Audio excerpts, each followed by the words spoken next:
Thank you for tuning in to Exeter TV. Exeter TV is the town's public and government access channels, available on Comcast channels 98 and 22. Channel 98 is your channel. If you have an idea for a program, want to host your own talk show, or submit a film, we're here to get your content on television. On Channel 22, we bring you live and replay coverage of government meetings and other town updates. A third channel, Blue Hawk Media, is operated by SAU 16 and can be found on Channel 13, with all your school sports, events, and meetings. You can watch Exeter TV online at exeternh.tv. Apple TV, and on Roku. Find us on social media for extra content. Subscribe to our YouTube channel and hit the bell to get notified about live streams and new content. Tune in to our platforms every other Friday to watch the Exeter Bi-Weekly Report with recaps of recent events, updates from town departments, and messages from nonprofits in your area. If you head to our website, exeternh.tv, we invite you to sign up to our newsletter to receive monthly updates about new content, upcoming meetings, and more.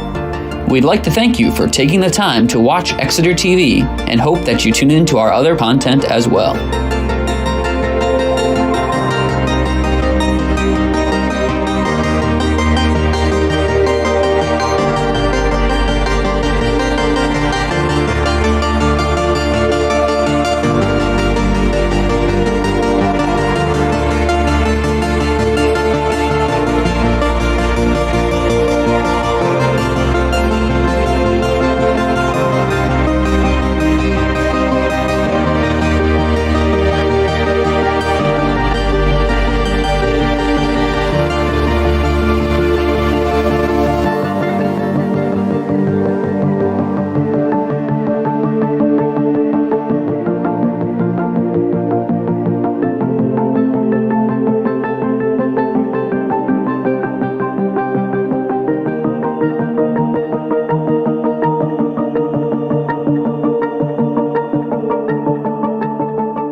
As the hour is 6 p.m., I will call the Exeter Select Board meeting of August 21st, 2023 to order. I'll introduce the board now, and then also when we come back out of non-public. But to my right, Selectman Dan Chartrand, good evening. Good evening, Mr. Chair. Our Vice Chair, Selectwoman Molly Cowan, good evening. Hi. Our Clerk, Selectwoman Julie Gilman, good evening. Good evening. And Selectwoman Nancy Belanger, good evening. Good evening. And our Town Manager, Mr. Rustine. My name is Nico Papakostendis. Before we go into non-public, we do have a board interview that we are going to conduct up here in the Novak Room. And with us this evening, we have Francoise Lease, who has put in an application to serve on the Heritage Commission. Good evening. If you would, could you step up just to the podium for the microphone? And just take a couple of minutes to tell us about your interest in the Heritage Commission, and then Selectwoman Gilman is actually the Select Board rep to that commission, so she'll probably have a few things to say, but very informal. And Okay, go great. ahead. Now, did you get a copy of my resume? We've seen your resume and your application. Okay. Yes. So, I'm almost 70, retired. I've had a very diverse background, education, undergraduate degree in education, graduate degree in social work. I've been in public office in Manchester, New Hampshire for 12 years. I am a very high-level grant writer, and I did do some volunteer work in the last few years in grant writing. But throughout my life, I've had very big interest in history, heritage. And I am new to town. I moved to town in March. Welcome. And, thank you. And we're just loving it here. Terrific. Just loving it here. And part of my socializing is getting involved in the community. So John Merkel lived next door to me, and I had very nice conversations with him about his efforts in that area to get a Heritage Commission going and Heritage District going, or at that time a Historic District. And I really enjoyed talking to him, and I think that I would like to support him and that board in going forward in the work that they're doing. Fantastic. Great. Thank you. Selectwoman Gilman? Yes, we spoke at the polls on Yes, last we did. Tuesday. And I think that, some of my goals are covered by some of the things that you do. We need we need help with our grant writing, so there are opportunities that we miss just because I'm doing it, basically. But we also need some help in communicating with the outside world, so they know that what we do. And I see in your resume that you've coordinated presentations, and there was something else. The one I like, the Spectrum Health and the New Hampshire First Jobs, and working to get the word out about what we do. And we haven't been able to really put on any events about the heritage of the town. We've done surveys of historical surveys of different areas, but not really presented our results to anyone. We just put them on the website. So we need some help with that. Just another face that has done organization that would be really helpful. Yeah, that would be very interesting to me. And this is one way for me to get to know the town. So I have taken out history books on the town and read the history books. And this is just a perfect thing to get to know the town. Yep. And in terms of grant writing or municipality, I have a broad background in terms of what you all do, in terms of understanding the mechanics of the town. Heritage and history are a really big part of the value of a town and the unique place of a town, and for the residents to feel their identity, their positive identity. And I know in my past efforts, I've framed a lot of things in terms of economic development. And heritage and history add so much to a property in terms of its value, and to the town in terms of its attraction for other people to come in. And that's how I couch a lot of things, but it really rolls over to communicating and letting people know what the heritage and history is in the town, which the Historic Association does a fabulous job with that. But in terms of communicating to people in the historic districts or the heritage districts, what value is that going to give you? Yeah, we don't have any heritage districts. The commission tried to establish one, but it created a lot of resentment and failed. So we're not going to look down that road anytime soon.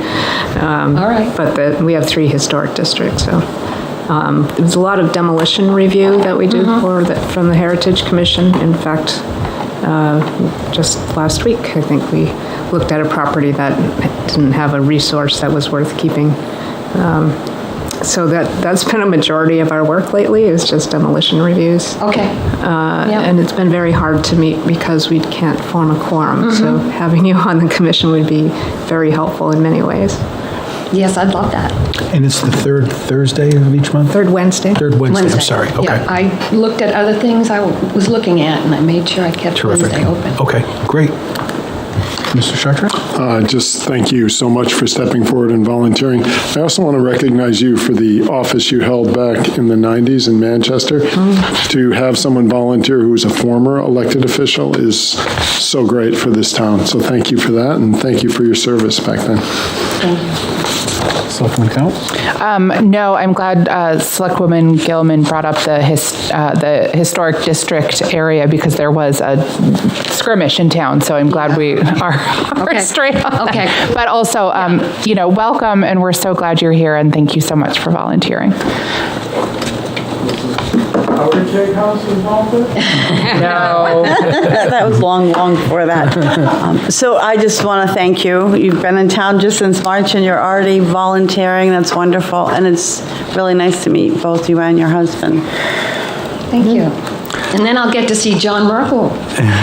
You will. Absolutely. Thank you again and welcome. And we'll take up your appointment later on in our meeting when that comes up on the agenda. And the town manager's office will be in touch with you, but plan on the next third Wednesday in September? Yes. Okay, so I do have a couple of references from the last historic district I sat on in Boston, St. Botolph Historic District Commission. And then most recently, I did a lot of volunteer work for a youth organization in Milford, where I live. Can we take your word for it? Yeah, we don't Well, know. we will also take your reference. We could take a copy, but I think we're sufficiently informed. we're impressed. So thank you very much. So again, we'll take up your appointment later in the meeting, and Mr. Dean's office will be in contact, but thank you so much, and we're looking forward to working with you. Thank you, and nice to meet you, sir. Nice to meet you. Thank you. I would like to talk to you at some point about your experience with the New Hampshire First Jobs. Because I have an idea. Thank you. Good night. At this time, I'd entertain a motion to move into non-public under RSA 91A 32L. So moved. Second. So motion and second. Any discussion? Seeing none, Madam Clerk? Selectman Chartrand. Aye. Selectwoman Cowan. Aye. Selectwoman Belanger. Aye. Clerk says aye, Mr. Chair. Aye. Motion passes 5-0. The board will be entering into non-public. Thank you.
Good evening again, and welcome back to the Town of Exeter, August 21st, 2023 Select Board meeting. The board was in non-public for approximately the last 40 minutes or so.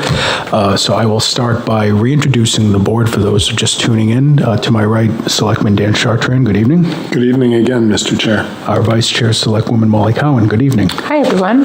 Our Clerk, Selectwoman Julie Gilman. Good evening. Selectwoman Nancy Belanger, good evening. Good evening, everyone. Our Town Manager, Mr. Rustine, good evening. Good evening. And our Recording Secretary, Joanna Bartel, good evening. I'm Nico Papakostandis. Good evening to all of you here this evening and those, of course, watching from home. We'll start with public comment, and we don't have any members of the public here in the Novak room, nor do we have any on Zoom. So we'll move forward to the approval of minutes. We have two sets of minutes to approve. The first of which was the Exeter Select Board regular meeting minutes of August 7th, 2023. And I'd ask the board if there are any amendments or revisions. Seeing none, then I'd entertain a motion to approve the Exeter Select Board regular meeting minutes of August 7th, 2023. So moved. Second. There's a motion and a second. Any discussion? Seeing none, all those in favor? Aye. Aye. Aye. Opposed? Motion passes 5-0. And then there are also a set of minutes from the special meeting held on August 17th, 2023. Mr. Dean. Yes, Mr. Chair, there is a motion here that talks about the public hearing date, and it says October 21st, 2023, and that came from the video, so I'd just suggest an amendment from August 21st, 2023. Okay, any other revisions or amendments? Then we will amend those minutes to reflect the meeting August. Mr. Dean again? The first instance where it says October 21st, 2023, that would change to August 21st, 2023. I'd entertain a motion to approve those minutes as revised. So moved. Second. Motion and a second. Any discussion? Seeing none, all those in favor? Aye. Aye. Opposed? Motion passes, 5-0. This evening, we interviewed Francoise Elise for the Heritage Commission, and I would entertain a motion to, Mr. Dean, do we have term limits on that? Yes, April 30th, 2026.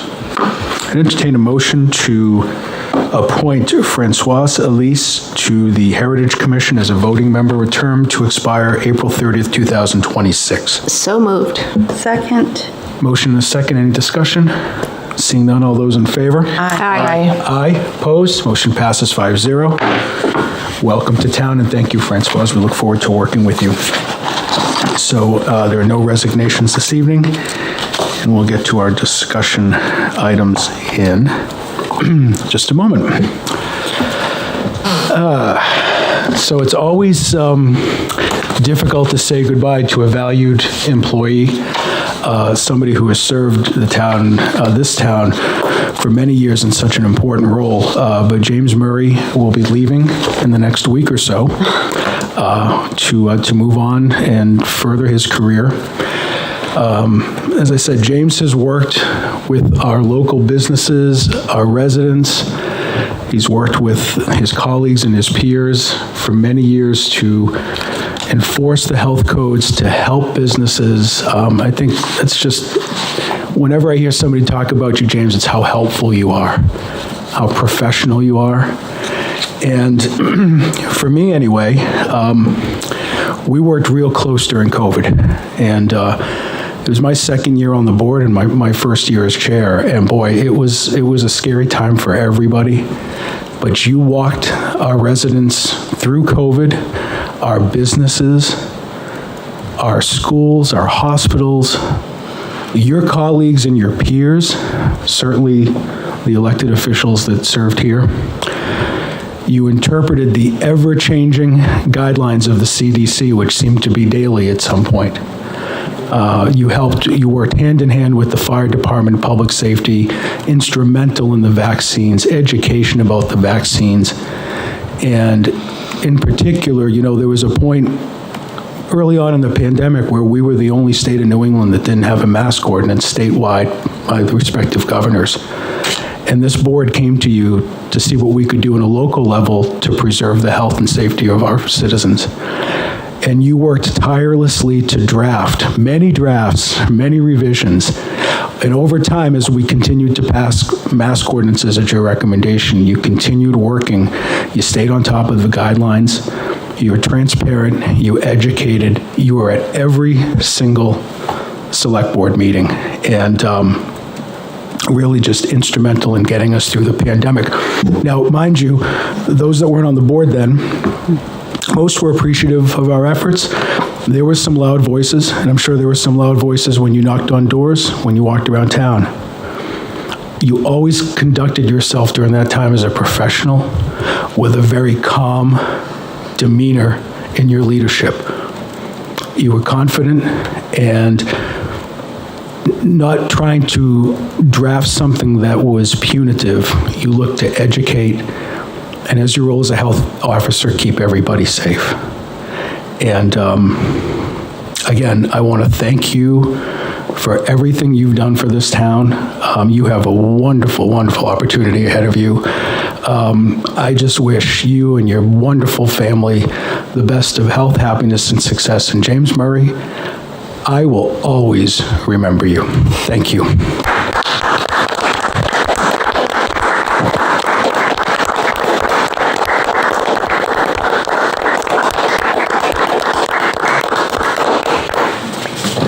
Thank you, Mr. Chair and members of the board. It's been an honor serving the town of Exeter the past 6 years. We've definitely, some feedback, sorry. Definitely been through, I think, the worst in terms of COVID. And I think through everything, this town has taught me a lot. Its people, its leadership. I thank you, everyone, for the opportunity you've provided me these past 6 years. I wish you all the best. I'll stay local, so I'll always be here if you need any help with anything. Good. A phone call or email away. We know how to find you. Yes. But thank you again, everyone, for... Thank you, James. Thank you, James. You'll be missed. I'm sorry to see you go. I'm very shocked. I didn't know. But I'll tell you, I wasn't on the board during COVID, and your reports really gave me, I watched every meeting, and just thank you. I know I've said this to you several times, but this will be the last time I get to publicly say it to you. You gave us a sense, or me, a sense of safety when there really wasn't a lot of safety around through COVID, and your work was just tremendous, so thank you. Thank you. Thank you, everyone. Wow. Thank you. Good luck. Thanks for everything you've done. Thank you, James. Best of luck to you, James. You and your family. Congratulations. Now, you're welcome to hear Mr. Stevens' Q2 financial report. That's up to you. Thank you very much. Take care, James. Thank you. Thank you. Bye-bye.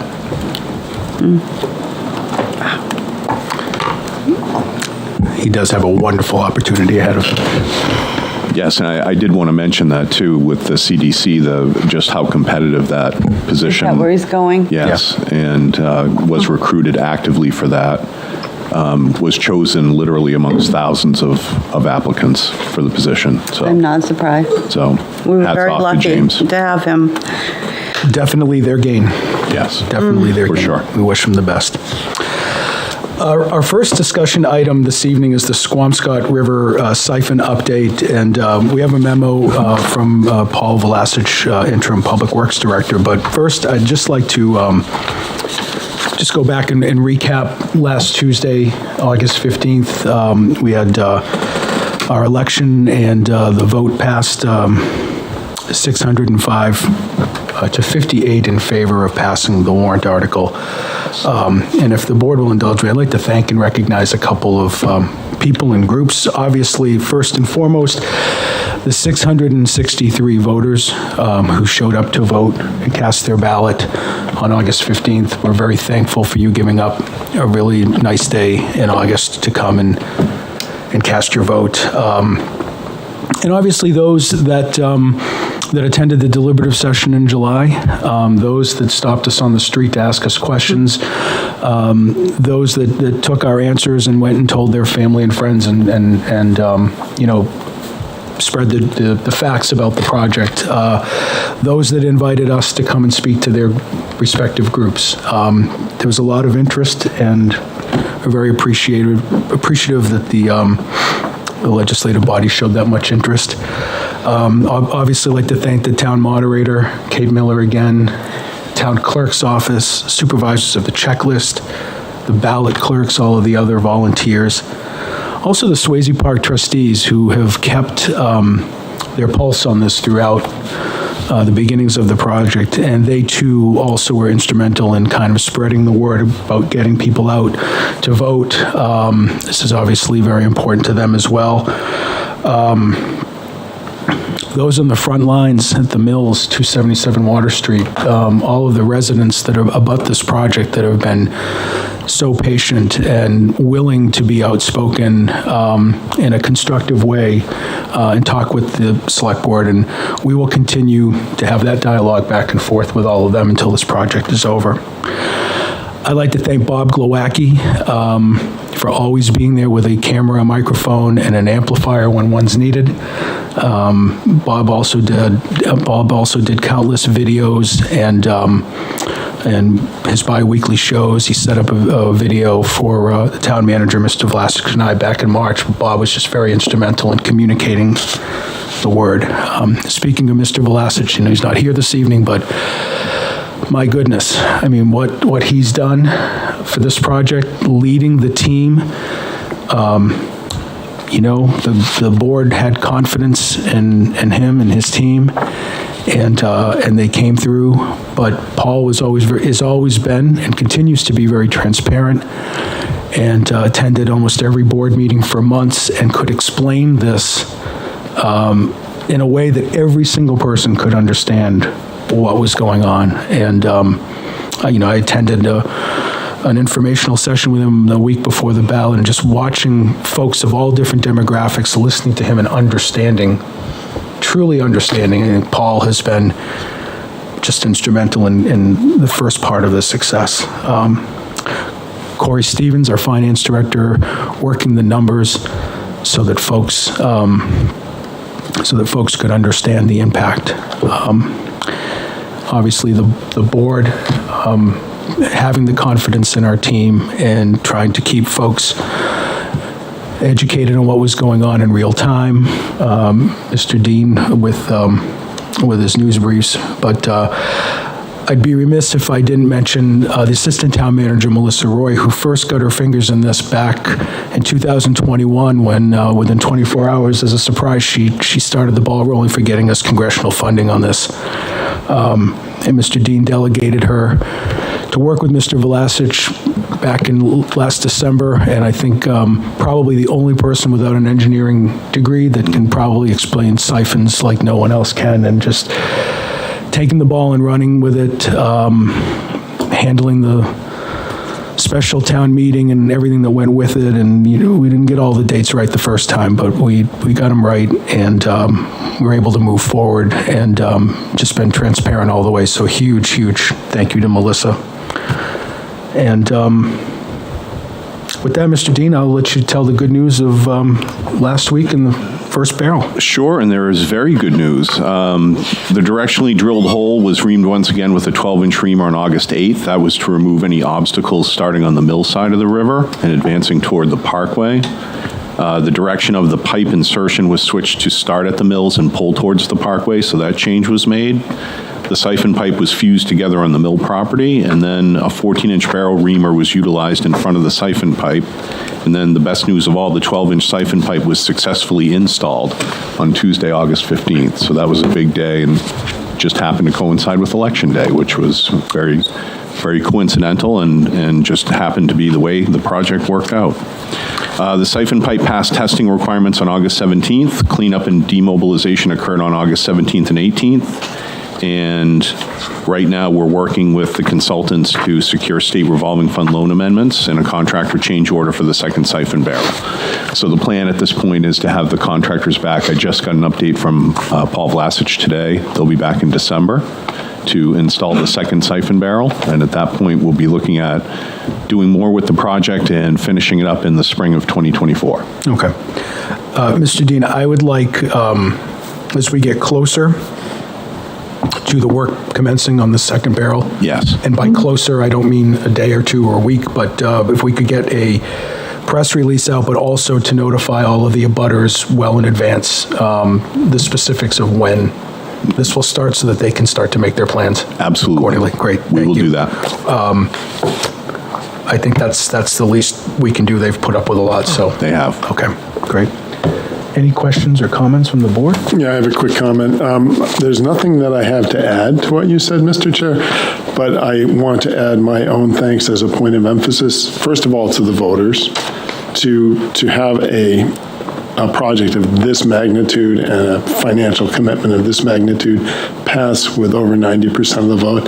I'm extremely grateful to the voters of Exeter for their vision and their willingness to understand that this had to happen. So that's the first thing. And the second thing is just to reemphasize how important Mr. Vlasich was to our accomplishing all of this.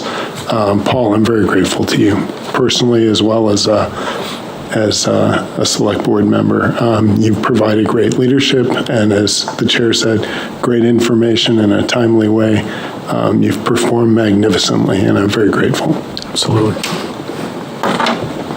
I would echo both of you and not take up time by talking more. Same.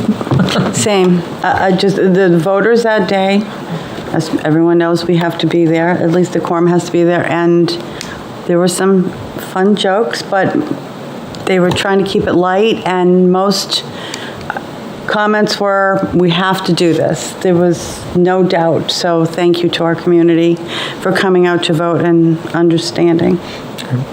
Thank you.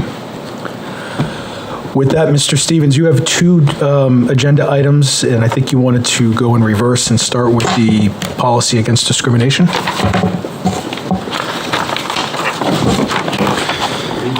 Good evening.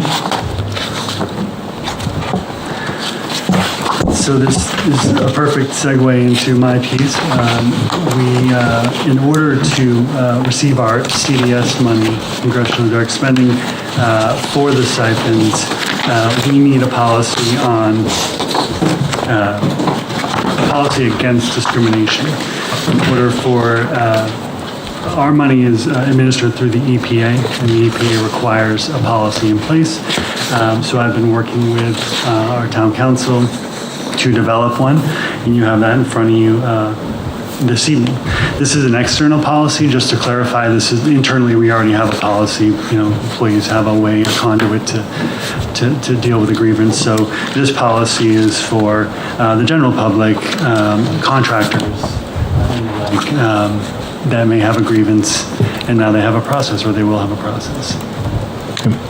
So I would look for a motion to approve the policy. Policy would go on our website, needs to be publicly displayed. Thank you for clarifying that this was not for, that we already have the internal Yep. policy. Great. Any questions or comments for Mr. Stevens?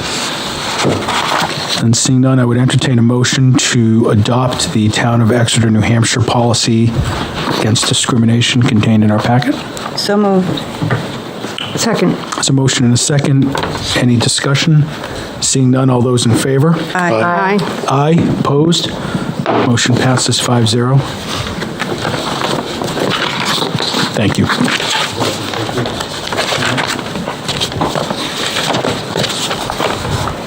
All right. Please, the second quarter financial report. Second quarter financials. A couple weeks delayed, but here we are. I guess if I were to sum up, as I did the last time I think I was presenting financials, if we think about our expenses and sort of two broad buckets, one being payroll and benefits, and the other being non-payroll, if you will. We see that our non-payroll spending is pretty much in line with what we would expect, whether it be expectations at mid-year, half spent, or expectations about the cadence of spending when we compare it to the prior year. Sometimes there's timing issues. So nothing there that is alarming that way.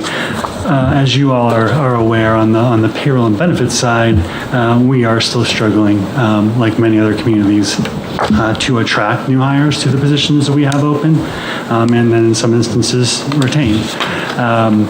And you'll see that no more so than in the DPW department, where we have a fair number of vacancies. So that's where we see the variance in our expenditures as of June 30th. You all had plenty of time to look at my report. I will kind of keep this at a high level, but certainly if you have questions as we go through, please chime in. So starting with general fund, in our operating revenue, we had $10.3 million booked in as of June 30th. That's 48% of the budget compared to 42% or 44% in 2022. If we further break down our revenue streams between property taxes and then all the services that we provide as a town, we have property tax billings in May of $28.6 million, of which the town's portion was 24%, $6.9 million, and that 24% is literally our portion of the tax rate set in December. So we booked in that 6.9 million. The other side, our services, is where you'll see a little bit more variance, and we have a little bit more of a story to tell. In the services, we had $3.4 million. So of that 10.3 million that we booked in June, 3.4 million was our other services. What stands out among those categories, first and foremost, would be our building permits. 400,000 collected as of June 30th, representing 114% of the budget. A couple notable projects, our housing project on High Street, PEA, and then the work that's going on to redevelop some of the Sylvania site at 131 Portsmouth Ave. So we're knocking it out of the park on our building permits at the moment. Excuse me.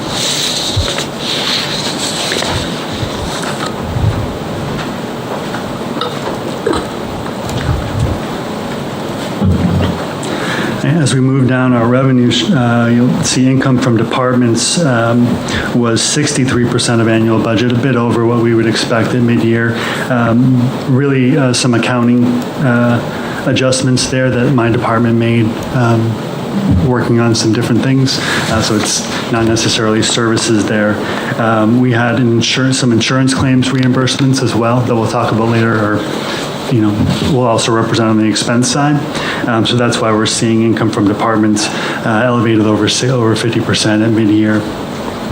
Another minor success story in the income side is our interest income at mid-year. We've earned $101,000 as of June 30th, which far exceeds our budget for the year. We're currently earning north of 3% on our money. We don't have a lot of leeway on how we invest our money. It's got to be available always, and we can't be putting it into things that have any kind of risk of loss. So, we might be able to do a little better, but at the moment, we're not doing so bad either. And then finally, use of fund balance. As you all know, we come to you in December and talk about what we want to use for fund balance to smooth the tax rate. And so this is merely a projection that perhaps we'll use $800,000 this year, and so of which I'm recognizing $400,000 at the moment, but that's subject to a discussion with this board. Moving ahead to our receivables at mid-year for property taxes. I would just note that we had 87% collection, which is in line with 2022 at the mid-year. And at the end of last week, we had collected 98%. If you're looking at the analysis of property tax and lien receivable, I did a little bit of work on it, and just looking at how we're doing at collecting our older outstanding amounts. And what we're starting to see is, 2017 and earlier, our rate of collection, the change year over year, is starting to diminish. If we collected 35% 2 years ago, or the change was 35%, now we're seeing that the change is 31%. So it's starting to reap less dividends. Doesn't mean we don't go after it or we take it off the books. It's just the older they get, the longer it is to collect. And on the flip side, 2020 and up to 22, we're still seeing the rate of change increase. So clearly, people are still paying. It just takes a little bit of time here. So that was it on general fund revenues. Moving into the expenses.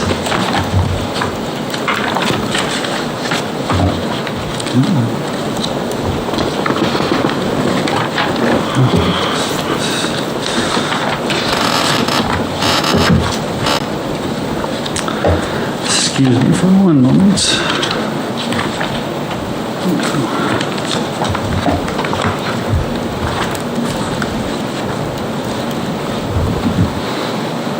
Okay, general fund expenses, 9.3 million spent as of mid-year, 44% compared to 42% in the prior year. So as I said earlier, kind of keeping in track with historical. We'd expect that our payroll and benefits, if in a perfect world, would be 50% spent at mid-year. And as you'll see from my narrative, I'll sound like a broken record. That isn't always the case. And we really do see on the non-payroll side that it depends on timing, particularly in DPW, where a lot of their spending happens after the mid of the year. A lot of their budgets are underspent at this point or non-spent. So moving into the general government group, which is comprised of the board, town manager, HR, legal, town clerk, and elections. 58% of the 23 budget was spent at mid-year compared to 51% at June 30th, 2022. Reason we had one claim payout in May of this year, which elevated expense. But as I said earlier, we were reimbursed by Primex for that payout.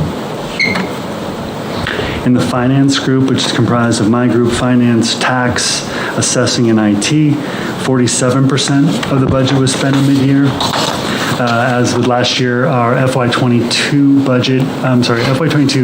audit is still underway. Haven't had expenses, or haven't incurred the expense, or we haven't paid the expenses on that yet. A large number, so it is why we find ourselves spent below 50% at mid-year.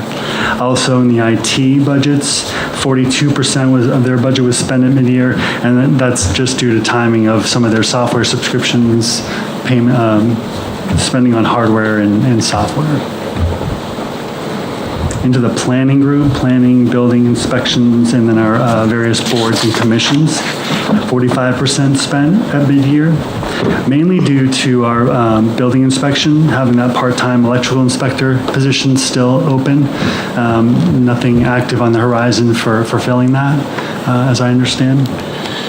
And just to briefly, for the board, the building inspector is performing those functions right now, so we are paying a stipend to him to do that, Right. to do that work. Thank you.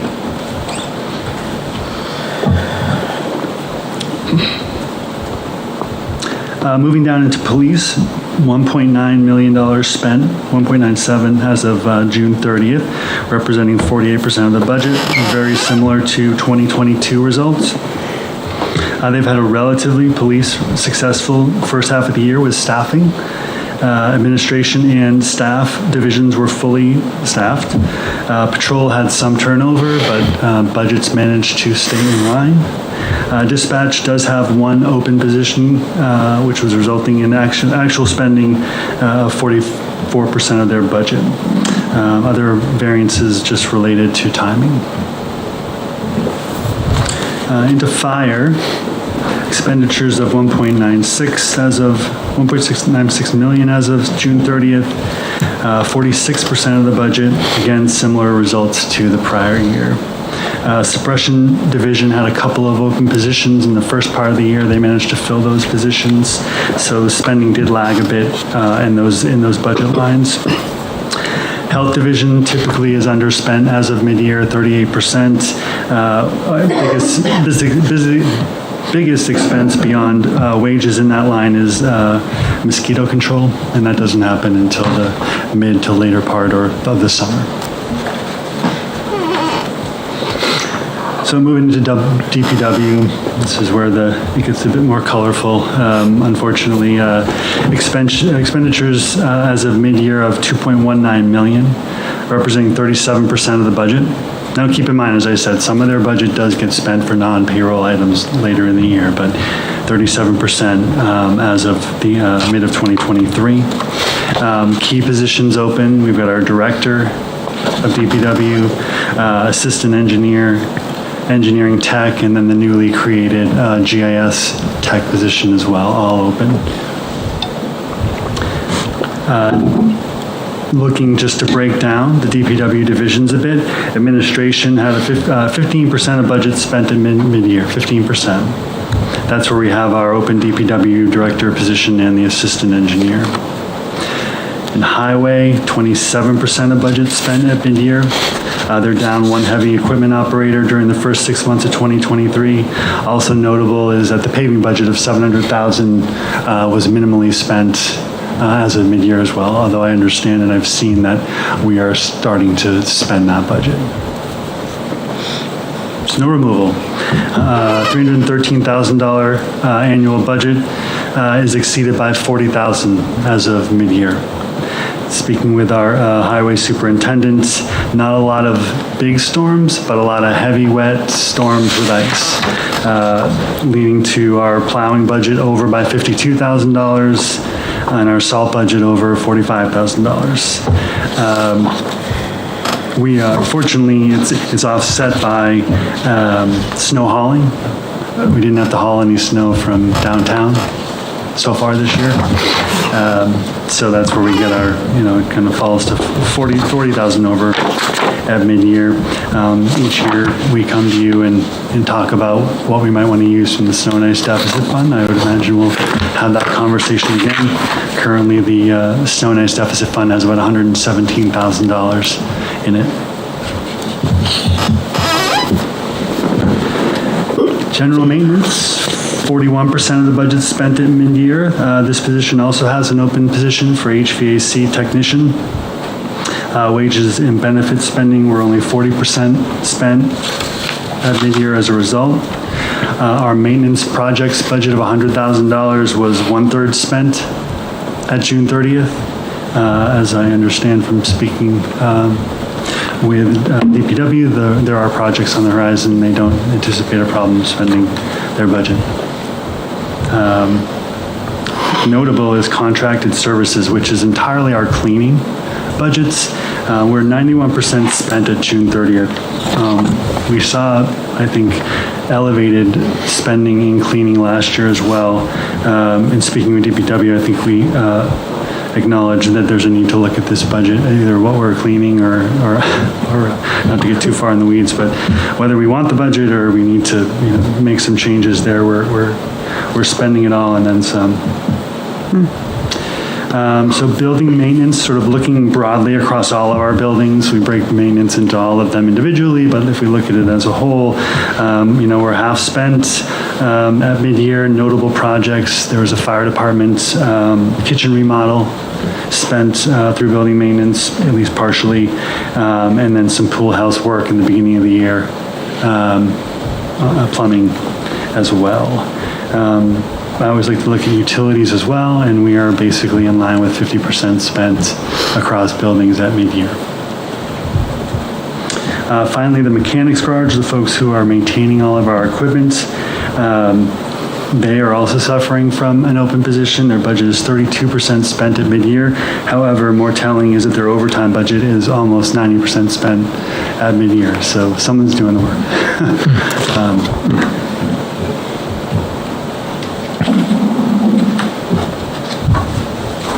Any questions on DPW? I know that was a lot to digest, but. Any questions? No, I understand. Thank you. Another challenging department, welfare. We've had expenses of just under $90,000 as of June 30th, compared to, I believe, like $37,000. Yeah, in 2022, we've spent 106% of our budget. And speaking with our administrator,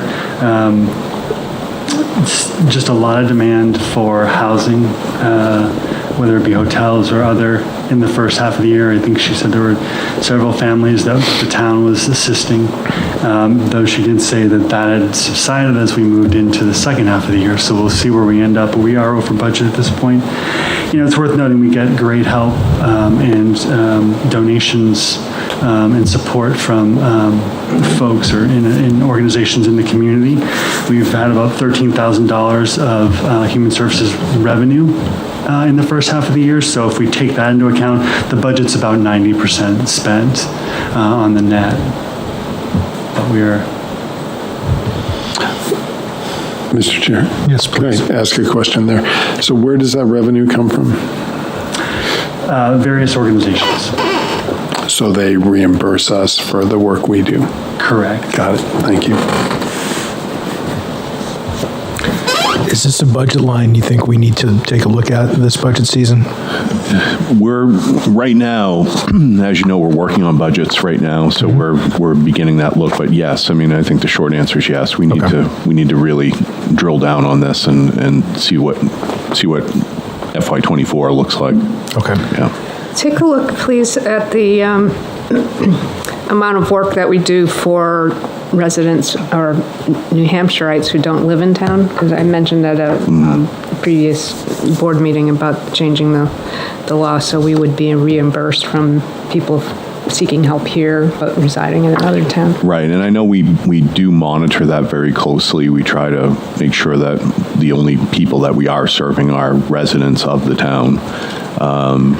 I think one of the major factors influencing this budget is, Corey alluded to it, the hotel stays. When you get somebody that's in a situation where they're literally without housing and we need to take care of them, that's the main option. Yep. And it is for all towns that have to address these issues. And it's expensive. And it's certainly something that when we advocate for housing and we try to find people housing, which we do, obviously a month's rent is a lot less expensive than 2 to 3 weeks at a hotel. So we're active and on this all the time. And Corey mentioned it, I'll mention it too. I think our organizations that work with us do great work in helping. It's not, the safety net is not just one person or organization. It's multiple organizations and multiple people that work on these issues.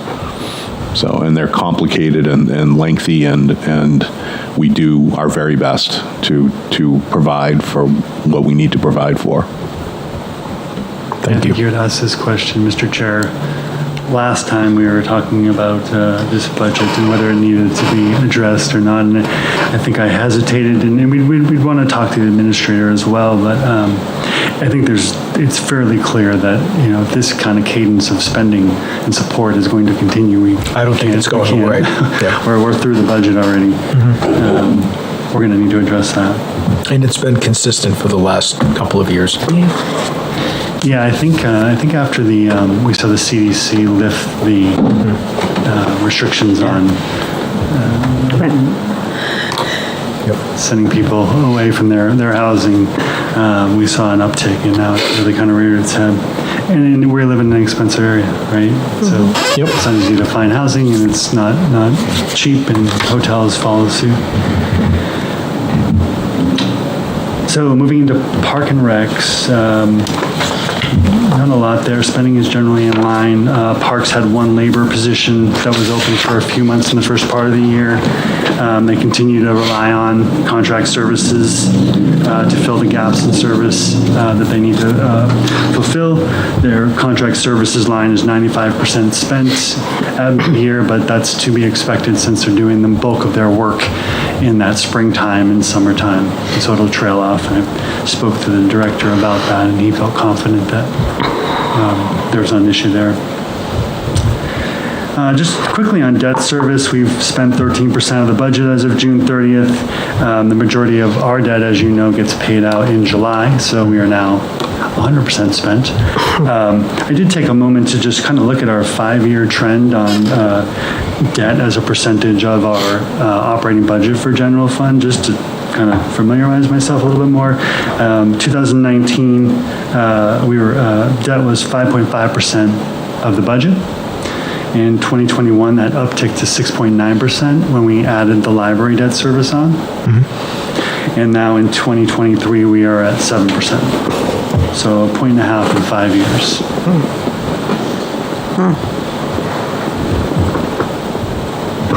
So that is general fund.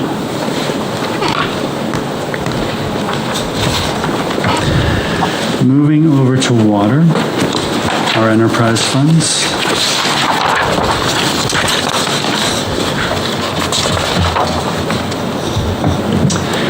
Our water and sewer enterprise operations suffer the same affliction of staffing as DPW.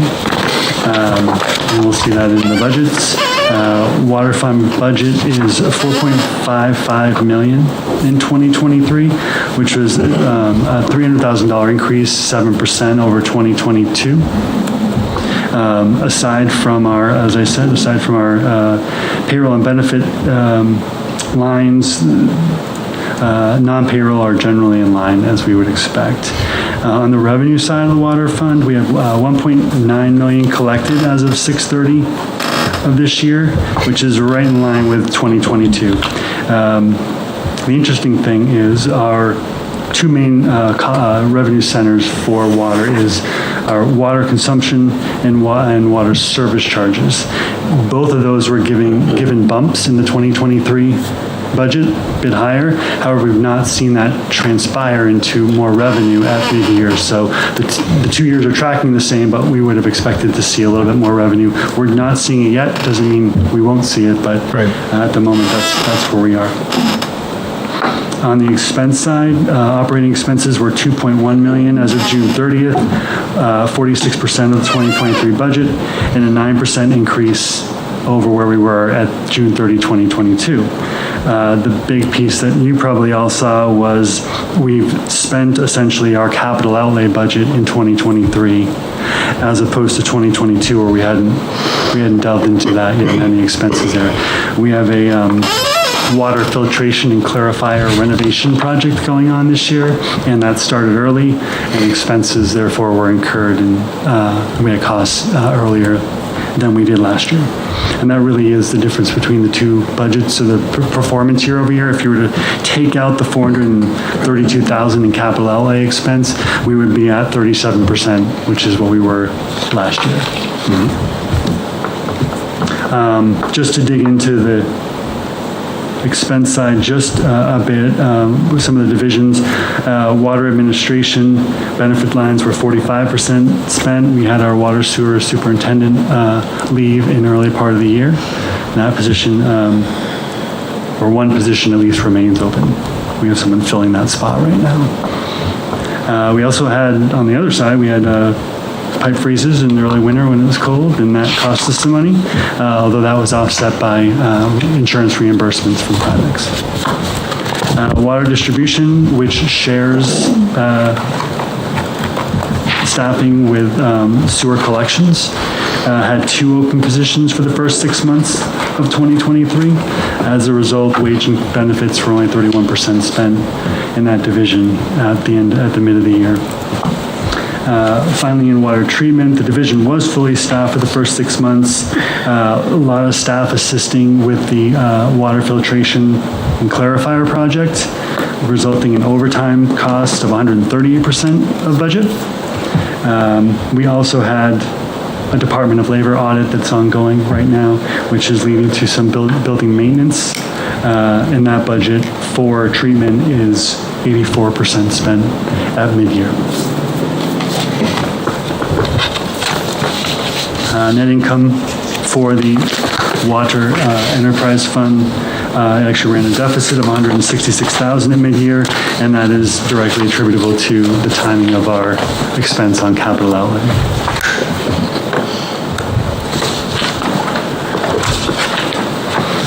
Moving over to our other enterprise fund, sewer. Sewer fund budget is $7.4 million in 2023. It's a slight increase over 2022, not even $50,000. Sewer, as I said, having the same labor shortages as water. We have openings in administration, collection, and treatment divisions. On the revenue side, operating revenue as of 6/30 was $3.4 million, down $200,000 from June 30th, 2022. 2 factors at play there. One, for about $130,000, is we've suspended our septic collection program for the moment, dealing with some upgrade issues to get that back online. That was a program we started in 2020 that we look forward to starting again as soon as we can. And the other decline was about $60,000 in our usage charges. So not sure what's causing that, but those are the 2 that lead to our $200,000 down from 2022. We are expecting state aid grant funds again this year. That is related to our new wastewater treatment plant. We have an 18-year schedule where on average we will get about $1 million a year from the state if it holds. Last year we got around $1.35 million, and this year we're scheduled to get just over $1 million. We anticipate that in November. Operating expenses for the sewer fund were $1.36 million, 18% of the budget spent. That's anemic. As you all know, the lion's share of our sewer budget is our debt service. This year it's $4.2 million, representing 57% of the budget, and we make that payment in December.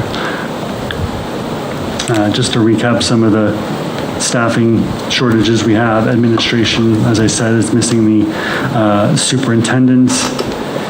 Collections is down 2 people, shared with water.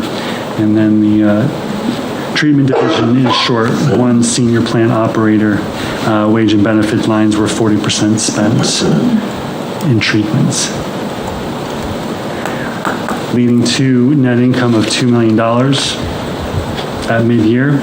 Seems like a big number, but we're leading up to that large debt payment at the end of the year.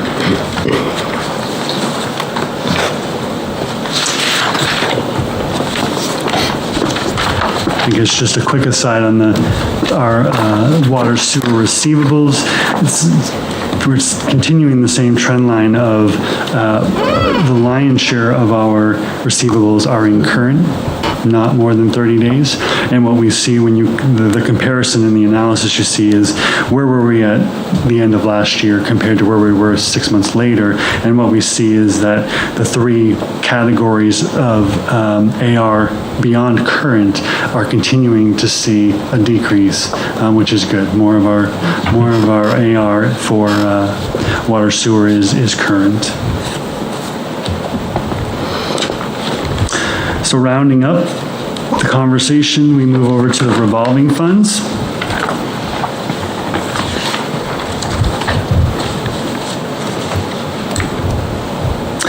Cable access television. Recall that we had residents vote in favor of giving you all and the town manager some flexibility on how we allocate the cable franchise fee between general fund and CATV. And I think the way we designed the budget for 2023 was to give CATV about $20,000 to $25,000 of either reserves at the end of the year or capital outlay so that they can make sure they have money when it comes time to replace some of their equipment. So presently, cable access is running a deficit of $38,000 compared to $47,000 last year. But what I would anticipate is finance and our media coordinator sitting down at some point and making a recommendation to you all and Mr. Dean on how we maybe reallocate the revenue that comes in. Rec revolving, net income at mid-year of $255,000 compared to $251,000 as of mid-year 2022. Results are preliminary, obviously. We're in our heyday of the summer of our revenue and expenses for revolving. Just for some reference, we ended last year with a net income of $44,000 in revolving. So lots to do between now and then. That being said, REC has seen strong participation in its summer camps and its sports offerings. Revenue from programs was 81% of budget at mid-year. Swimming revenue was also strong, 121% of budget at mid-year, although in talking with the director, once it started raining, things sort of started to die down. I'm not sure what August will look like, but late June and July were not swim days. I was going to say, when did it stop raining? When did it stop raining? I think August will be good. Sponsorship revenue, also, although small, has been robust. We had an intern in this spring, and they were tasked, I understand, with generating sponsorship revenue, and that's seen a healthy increase. And again, we'll have a better understanding of how the revolving fund for REC did at the end of the year. And then finally, EMS. Calls for service, like they were last year, were up at mid-year over 2022 by approximately 150 calls. Revenue at mid-year was $360,000, which was $90,000 more than it was at mid-year 2022. EMS expense budget saw a net increase over 2022 of $20,000. Increases in lines for ambulance lease payments and physicals was offset by decreases in lines for wage and benefits and capital outlay. Net income at mid-year was slightly ahead of 2022 by just about $7,000. And that again is we had more revenue, $90,000, but we also had first lease payment on our ambulance. We've had physicals this year, so there was some some offset to that improved revenue number.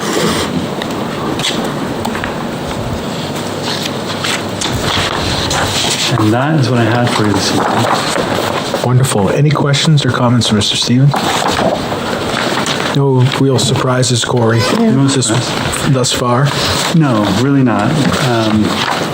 I think the interesting part of the year is coming, or we're in it now.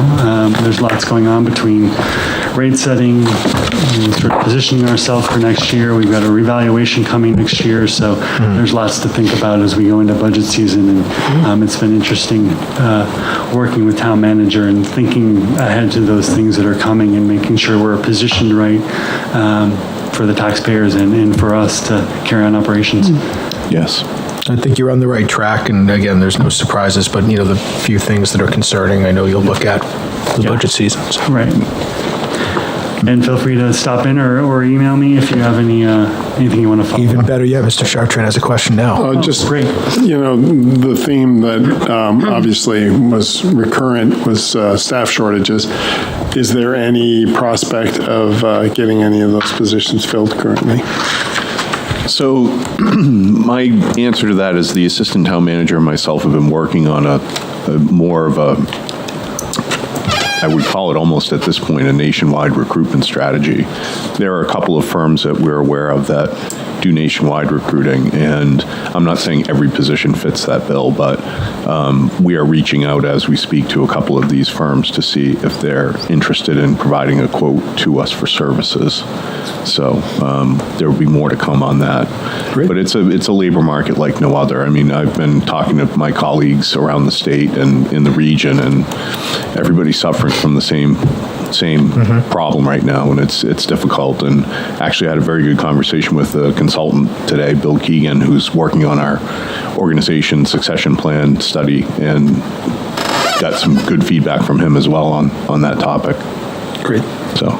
One would hope that the good work that you all approved around wages will start to make its way around, and that included those positions that are open, and that we start to see some folks applying. And as long as the economy remains hot, we're all swimming in the same pool as municipalities trying to fill these positions. We're not alone, as we know. So it's not, as we know, it's not a problem exclusive to Exeter or even New Hampshire. And, previously I know the town manager's office has worked with one or two local organizations here in New Hampshire. But when we met last week, it was Ms. Roy, Mr. Dean, and I, and when you think nationwide, I don't think we're talking nationwide, but we're thinking outside of our comfort zone here in New Hampshire. So I'm excited that Mr. Keegan was able to talk with you today about that. Good. Thanks. Anybody else? Thank you, Corey. You're welcome. Corey, very nice. Thank you. Very thorough. Appreciate it. Yeah.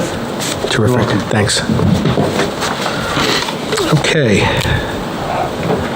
Our next discussion item is the extension of the town hall lease for the Chamber of Commerce. Mr. Dean? Mr. Chair? Yes. I'm going to recuse myself on this one as I serve on the Chamber Board. Okay, as thank well. you. Appreciate that. Mr. Chair, I will disclose that I am also a member of the Chamber Board, but I am an honorary non-voting member, so I consider my position a little bit different than Mr. Chartrand's. And we just need you to give a quick introduction, and you won't be taking a vote, so Very good. I think you'll be okay in that seat there.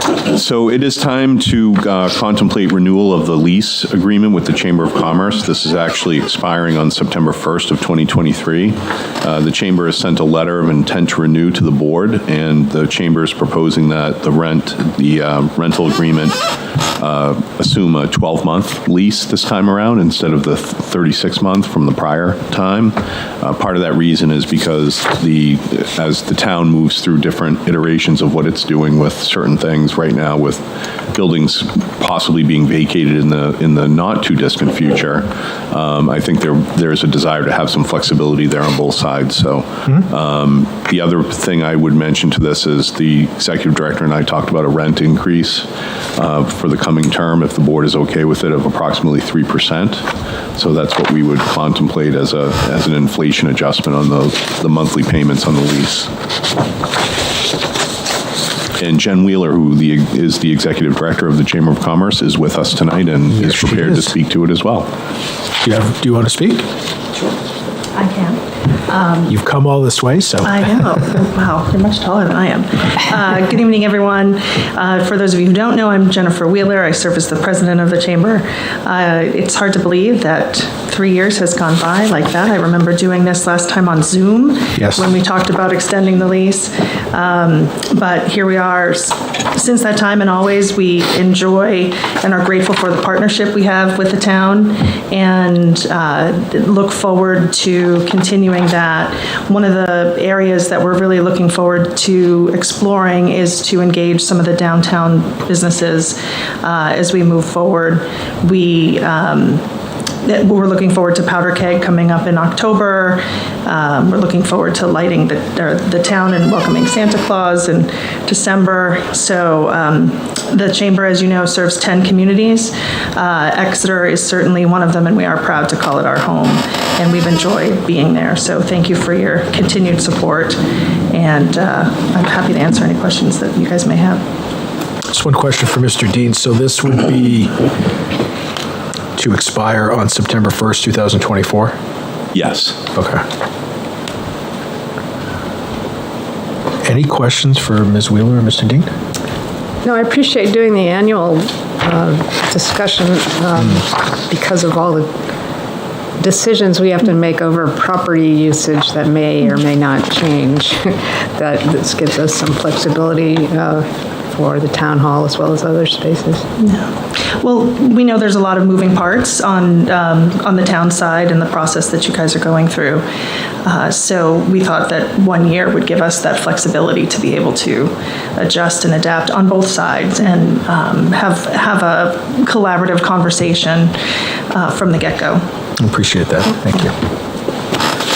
So if there are no other questions or comments, I would entertain a motion for the town of Exeter to extend the lease agreement with the Exeter Area Chamber of Commerce at a 3% inflation adjustment to expire on September 1st, 2024, and to further authorize the town manager or his designee to sign the lease agreement.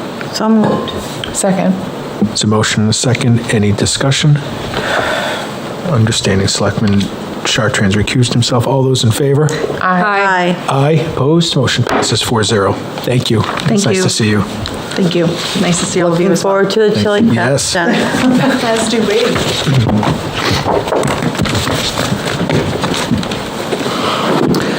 Great. Thank you. Welcome back, Selectman Chartrand. Good to be back. Good to have you back. If the board will indulge, we're going to postpone the last discussion item, which was the proposed tree budget. The tree committee would like to meet, which is their next meeting, September 12th, and then come back through Kristen Murphy to the board. So if the board is okay, we'll postpone that. Regular business. I do not think you have any abatements, Madam Clerk. Yeah, I just mentioned the signing of the MS1, which is the town's valuation report, was done tonight. Okay. I was going to get to that, but thank you. Okay. Mr. Toby, you're back. Yes. I'm assuming you're speaking to this? Yes. Okay. Come on up. All right. Good evening, everyone. So I have two requests for you tonight, both of them regarding the renovations at 10 Hampton Road. Back on, at your last meeting on August 7th, our Parks and Rec Director, Mr. Bisson, recommended that we go with JSA Design to do the design and engineer work down at 10 Hampton Road. We ended up with two bids, and JSA was significantly cheaper, but with their experience that they bring, we feel very confident with them. At that time, JSA did not have our full project narrative. Some of the goals mentioned in the memo that you have for tonight are some of the goals that were set forth in the Level 2 energy assessment. So now that they have those, they are recommending that we do some additional work around the electrical and mechanical. There's a lot of older equipment, old electrical sub-panels down at 10 Hampton Road. So JSA is recommending that we do some additional design and engineering for electrical, mechanical, as well as construction administration. And that additional expense is $24,400, which brings the total, I believe it was about $58,000 before. So the new total for design and engineering would be $82,840. And again, the request is for that, to expend that money and to also authorize town manager Mr. Dean or his designee to sign that contract. Also, back on the 7th, it was noted that the hazardous material identification and removal wasn't included in the initial bid, and now that JSA has had some time and they've looked at that, they don't provide hazardous material identification, but they do have a vendor that they recommend. So again, older building, it is recommended that we bring a contractor in there to identify hazardous material before any demolition begins. We'd be looking to identify asbestos, lead paint, or mold. And so JSA is recommending RFP Environmental to conduct the testing. This service would be paid from the Rec Revolving Fund. I forgot to mention too, the additional electrical, mechanical, and structure administration, that $24,400 would also come out of the Rec Revolving Fund. So you have your $24,400 for the additional electrical, mechanical, and construction administration. The hazardous material cost comes to $3,915. Mr. Dean, do we know the balance of the revolving fund? I know. I don't have that balance with me. Okay. I have a question. Is this time sensitive? So I would say yes. Corey and I were actually on a call the other day, and there are some deadlines coming up. The deadline to begin demolition or breaking ground on any of the projects that were selected through the CDFA is, I believe it was February 24th. So it's actually a couple months later than we initially thought. So there are some deadlines there. The sooner we can have a contract signed with JSA Design, the sooner they can begin their work, and then the sooner we can put out an RFP for a construction firm and begin that work. Well, the reason I ask is because the Facilities Advisory Committee had recommended a facilities condition report, or assessment, and we paid $50,000, I think, for it. And that's just come out. I believe it's the final, not a draft. And it covers some of the same materials and conditions that you're looking at. It's a conditions assessment. So Yeah. I was just wondering if you've been coordinating with our maintenance supervisor on these changes or information that's already been documented. Yeah, not to my knowledge, but Mr. Bisson may have been coordinating that. But is part of this tied into the grant that we, Mr. Dean? Because Mr. Tovey's, I know he's here for Mr. Bisson, but that's a good question Selectwoman Gilman asked. However, if there's a deadline because of work that needs to be done before the grant kicks in, I'm just asking if you know. If anybody knows? If there is a deadline with the grant? To get this work done. To get this work done. In other words, not holding this up, as Selectwoman Gilman has asked whether or not they've looked at FAC. My understanding is that the grant deadlines are out in a series of months, like the milestones are months ahead. But there is a need to do the work, for sure. I understand that. Mr. Chartrand? Yeah. I recall the hazardous material identification being referenced on the 7th of August. I don't recall this additional mechanical, electrical construction. Was that referenced as well? And I understand, I can't even remember if you were the person presenting or if it was Mr. Bisson, so my apologies if I'm putting you on the spot. No, that's fine. So this additional work ties in with the grant.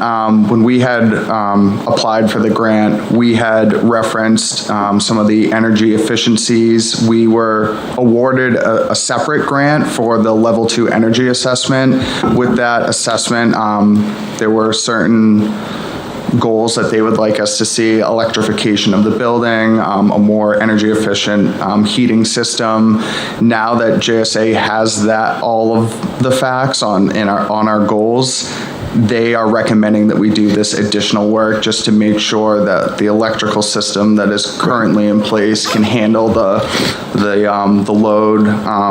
So again, not to put you on the spot. Right. But this was not referenced for us when we approved on the 7th. No, we've previously approved, I remember JSA Design. I remember this. It wasn't on the 7th, but we've approved this previously. So it was referenced for us. Okay. Correct. So what That's I'm my interpreting is that JSA didn't have all of their information. That's correct. When you came before us the first time. Correct. And I understand that Sorry. The memo of the 7th actually directly reflects that. it does. Yeah, the proposals did not include at the time. But they referenced the memo it was for put us. together. It was referenced for sure. Great, that's good. Just a kind of rules for the road going forward, and I'm not singling you out because you're just here tonight and I don't want to shoot the messenger. But in general, it'd be great to have everything together. Right. And do it all at once as opposed to piecemeal. It just looks better. Agreed. So that's my point. And I'll leave it be now because I don't want to shoot the I messenger. think we all agree. And It's also worth mentioning that the two proposals that were submitted, the first one that was submitted was $174,000, and this one was $58,400. So there was a big difference between the two proposals. but that's not the point. I do recall that. My larger point is that if we can approve everything together, it's better. It just looks right. Fair enough. That's it. Looks coordinated, which is what I'm looking for, to make sure that all these parts are looking at each other and being done in connectivity, and especially given that we have the facilities condition assessment, that those numbers may inform or, change you one way or the other. And it brings back my question of what's the balance, because if we keep approving this piecemeal and we have no idea what the balance is. Right. In the revolving fund. Well, in any fund, I think anytime, I'm going to pick on Parks and Rec because they're here, but anytime they're, they've got this, the other fund, the capital improvement fund, I think they should have the balance. Yeah. Yes. I heard that. Thank you. I wasn't sure. Any other questions? Are you comfortable making a motion, or do you want, not making a motion, are you comfortable voting this evening, or do you want to table this until they look at the That's why I was asking about the deadlines? I'll mention a couple other deadlines too. Again, the call that Corey and I were on regarding how the CFA is going to be administrating the funds. September 15th is another date to keep in mind. That is the deadline for all of the projects that were awarded grant money. That's the deadline to sign the contract from them. So obviously legal counsel would want to review that contract, and then I believe it would be Mr. Dean who would be the one to sign it and submit it through the grant management system. So I think we have 2 more meetings before then. I see your point. We've already approved half of this. Yeah. So I'm going to throw it, to me anyway, I really need that message, sent back to Mr. Bison. But we've already approved part of this. And I totally get what you're saying, but I don't really see the need to. But I'll throw it out to the rest of the board. And as long as my point about, trying to do everything together in the future is noted, I'm good to vote tonight. Everyone comfortable? Okay with both comments. So 2 motions, the first of which I would entertain a motion to allow the Parks and Rec Department to enter into a contract with JSA Design to conduct additional design and engineering for electrical, mechanical, construction administration for $24,400 at the 10 Hampton Road renovation, bringing the total design and engineering cost to $82,840, and to authorize the town manager or his designee to sign the contract. So moved. I'll second. Motion and second. Any discussion? Seeing none, all those in favor? Aye.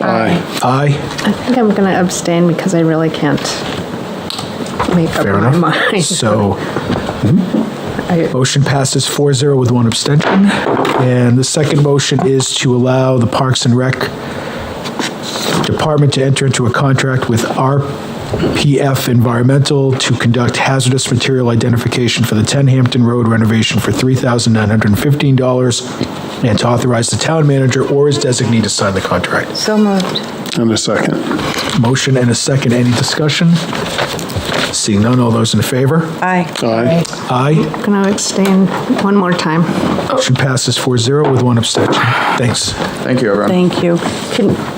Russ, Please. next meeting, could we have that number? Yes, the revolving fund balance, yes. Okay. Thank you.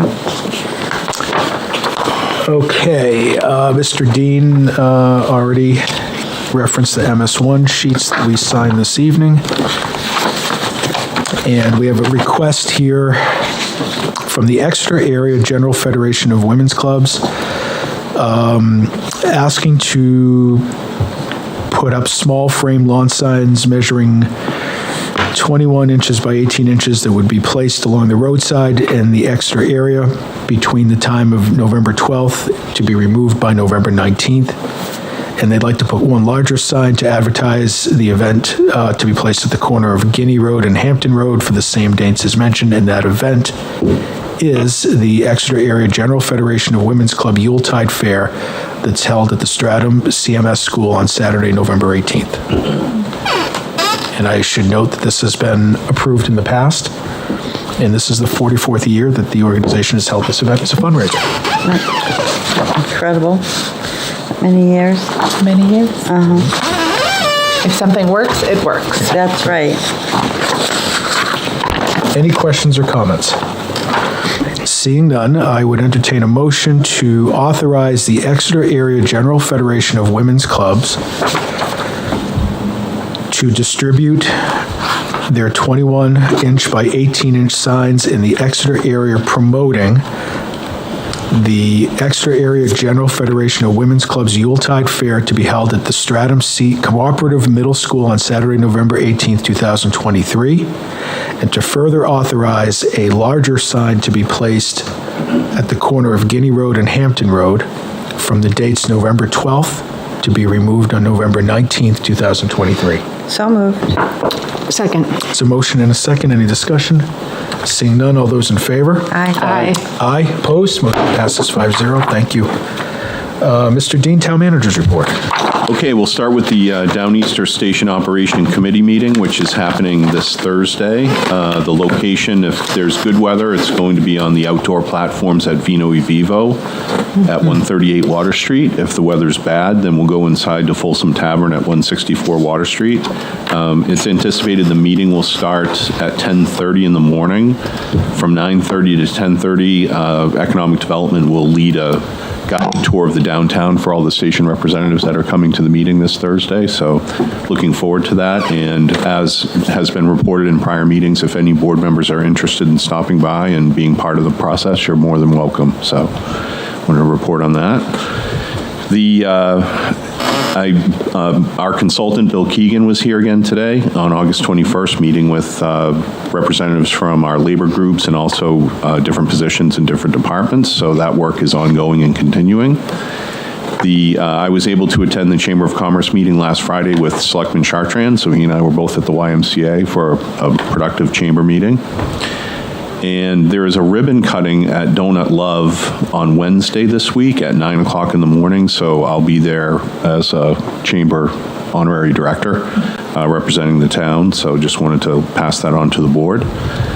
I wanted to give some kudos to Bob Glowacki for his biweekly report that was just put out. If people have the chance to watch it, Bob did a fantastic job, not just on the Siphons project, but also on the IOCA, going inside the building and being able to be shown that and capture that on video. So thank you to Bob for all his efforts on that. The Powder Keg Festival is still looking for volunteers. I know I forwarded the website link to the board members. If you are interested in volunteering or you know anyone who wants to volunteer, by all means, pass that along and we'll try to get as many volunteers as we can to fill those slots. The Health Trust, we met with Melissa Briggs, who's our account representative last week. Corey Stevens, myself, and Melissa Roy We were talking about different plan offerings that the Health Trust might be able to offer our employees with our current plans, in addition to our current plans. I will tell you that our Blue Choice plan is sunsetting on December 31st, 2024, so that will be going away. And we're looking for more people to be migrated over to the AB20 plan, which is our HMO for Blue Cross Blue Shield. So we'll be continuing to work on those efforts as we go through budget. The Comcast is doing work in the town. We're receiving calls about that. They are upgrading the lines, and I'm not a complete technological expert to know, but the points are being updated and upgraded throughout town. Received a call today about this. I did talk with Brian Christensen, who's the government affairs rep for Comcast, and he assured me that they're working as diligently as they can, so there won't be internet outages in town. But if you do hear anything, let us know, and we'll reach out to Brian on that. The Right to Know seminar planning continues. Right now, we have 3 dates set aside for potential seminars, October 11th or October 18th or October 19th. So we'll be asking the board to weigh in with your availability for those 3 dates. And that, I know, has been one of the goals, to get that seminar scheduled and get it underway. So we're working on that. It's a busy week this week. We have the CIP meeting on Thursday night, the second one, hearing with the planning board, and then facilities is meeting on Wednesday. We also have the police fire substation work group that we've got together, meeting tomorrow at 3 o'clock to follow up on some items from the last meeting. In talking with the interim public works director, the TIF road widening project that has been mentioned a couple of times now, we're looking at a spring 2024 date for construction for that. So that's been pushed out a little bit, and that has to do with Severino, the contractor, and their availability as far as that goes. And then on the roundabout, an update on that, Pine Front and Linden Streets, we're anticipating sketches to come in next week on that. So you'll be hearing about that very soon. And that's what I have. Any questions for Mr. Dean? Kingston Road? Kingston Road is still looking at spring, 2024. Yep, but in the fall, construction in spring. Okay. Thank you. You're welcome. Select Board Committee reports, Selectwoman Belanger. I already signed up for the Chili Fest. Oh, good. Yes, so thank you for sending that out. You're welcome. And the assistant town manager template, I tried to do that, but I got sick, so I postponed my tutorial with her.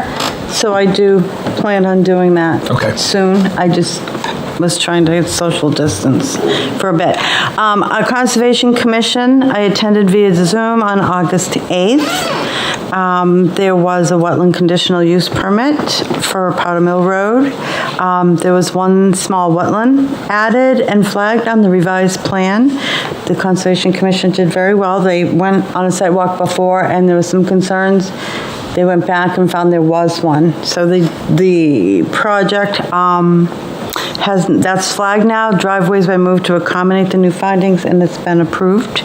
Another wetland conditional use permit on Beach Hill Road, that was approved. Shoreline conditional use permit on Pine Street, it was approved with fertilizer limits included, and there's still some concern on the drain issue that we have on Court Street.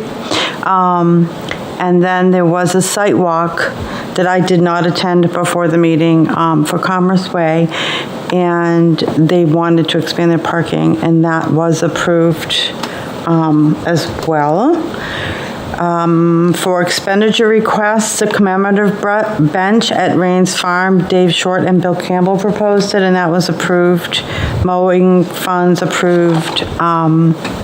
There's some 2 potential Conservation Commission projects that were discussed, and they talked about their budget and their approach to their budget. And one of the things that I really wanted to stress was that Kristen was sure to talk about the big projects that we have potentially for this year, so that they had that in their mind about spending. So I thought that was really very responsible, of course. And then planning board, again, I attended via Zoom, but there was a little glitch there, but we'll work that one out in the future. But that was August 10th, and it was on the 2024-2029 CIP. Lots of great questions, but I didn't hear any real concerns on any of the projects in there. And then the Housing Advisory Committee meeting was Friday, August 11th. We talked again about 79E. There was some communication issues, so Darren didn't come with proposed write-up. So we talked again about the need, if he wants to bring it to the board, that I felt as the board rep, that we did need to see something, a draft in writing to have the discussion. And exciting news that we're going to see Maggie and John, oh my God, I can't believe their last name, Randolph. They're Exeter residents, but they've been doing some projects in Dover and Durham. So we're going to look at a workforce housing project. It's a little field trip, and some of the planning board members might also be joining. Fantastic. Yeah. And that is it. Great, thank you. Thank you. Selectwoman Gilman.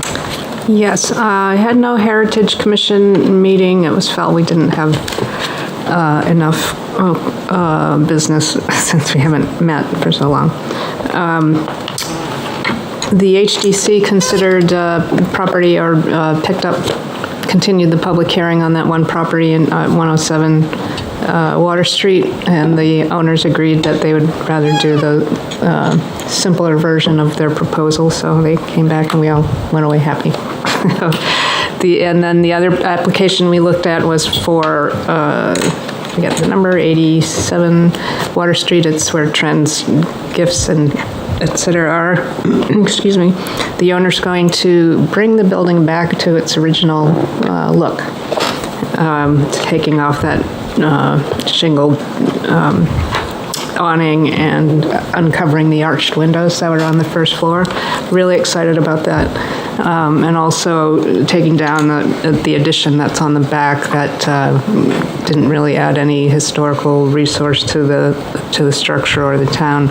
And they are going to replace that with some residential units. Don't ask me what price they were. It's not really the business of the HCC, but one problem that we had, we are continuing that hearing, and we tabled it, was that we didn't get any information on what kind of materials were being used. So they will have to come back to the HDC next month, which they were certainly willing to do. And other than that, I am just have a facilities meeting coming up on next Wednesday, where we'll be talking about the facilities conditions assessment. Mr. Chair, a quick question. Was I appointed as the representative to the Facilities Committee? I was under the impression I was. My recollection was he's got it.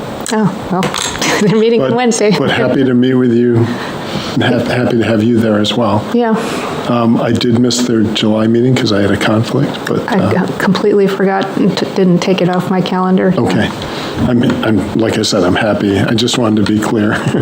We'll chat. Okay, sounds good. While you have the floor, do you have any? I have no report. Okay. Same. Okay, same here. Correspondence, we have a letter from Greater Seacoast Community Health acknowledging receipt of their second quarter disbursement. We also have our general letter from the Executive Council.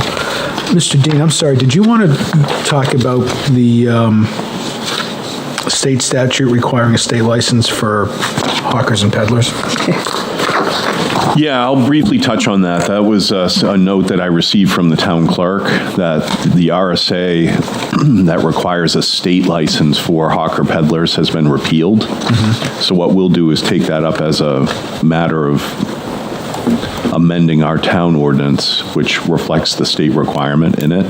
And also it's basically a call out to the board members as well. If if you have the chance, if you could review the ordinance and just give us any feedback and input that you might have on ways to improve it if you are thinking about things, because it is pretty common. It gets pretty commonly used, and we know that we issue quite a few hawker peddler permits over the course of the year. So I'm thinking that you may have some ideas about the ordinance and what you may want to see in it. Who issues those permits? I issue them right now under your authorization. Okay. So. And how many would you estimate you issue? I would estimate in a year, probably.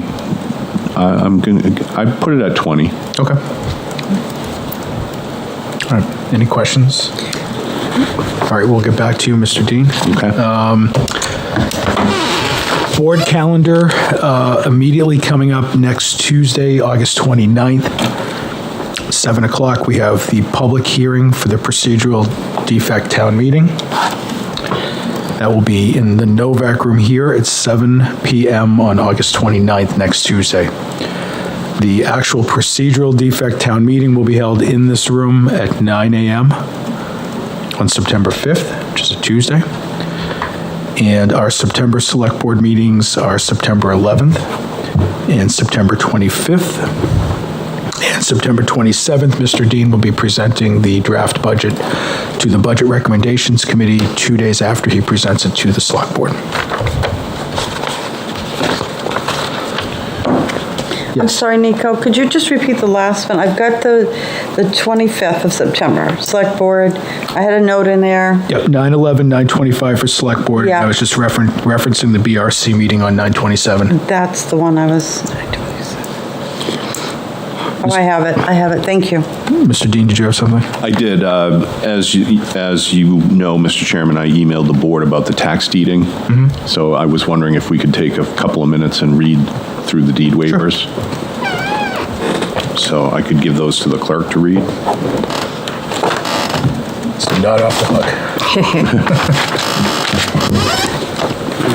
These will be signed on September 1st, but we're having them read tonight into the record. And so all I need is map and lot on those. Those are the full deed waivers, but you'd move that the board sign the deed waiver for map X, lot Y, for the reasons stated in the deed waiver, which is the second paragraph. All right, I move to waive the deed waiver. Approve the deed waiver. Thank you. Approve the deed waiver for map 70, lot 132, in the judgment that acceptance and ownership of the real estate would subject the municipality to undesirable obligations or liability risks. So moved. Second. It's a motion and a second. Any discussion? Seeing none, all those in favor? Aye. Aye. Opposed? Motion passes 5-0. I move to approve a deed waiver for map 103, lot 8, unit 1, for the acceptance and ownership of the real estate would subject the municipality to undesirable obligations and liability risks. Second. Motion and a second. Any discussion? Seeing none, all those in favor? Aye. Aye. Opposed? Motion passes. Okay. I move to accept a deed waiver or approve a deed waiver for map 64, lot 105, unit 30, because in our judgment, acceptance and ownership of the real estate would subject the municipality to undesirable obligations or liability risks. Second. Any discussions? Seeing none, all those in favor? Aye. Aye. Opposed? Motion passes. I move to approve a deed waiver for map 95, lot 64, unit 350, because in our judgment, acceptance and ownership of the real estate would subject the municipality to undesirable obligations and liability risks. Second. Any discussion? Seeing none, all those in favor? Aye. Aye. Opposed? Motion passes. Mr. Chair, I move to approve a deed waiver for map 95, lot 64, unit 116, because in our judgment, acceptance and ownership of the real estate would subject the municipality to undesirable obligations or liability risks. Second. Any discussion? All those in favor? Aye. Aye. Opposed? Motion passes. Mr. Chair, I move to approve a deed waiver for map 95, lot 64, unit 239, because in our judgment, acceptance and ownership of the real estate would subject the municipality to undesirable obligations and liability risks. Second. Any We'll let discussion? Molly second. Thanks, Nancy.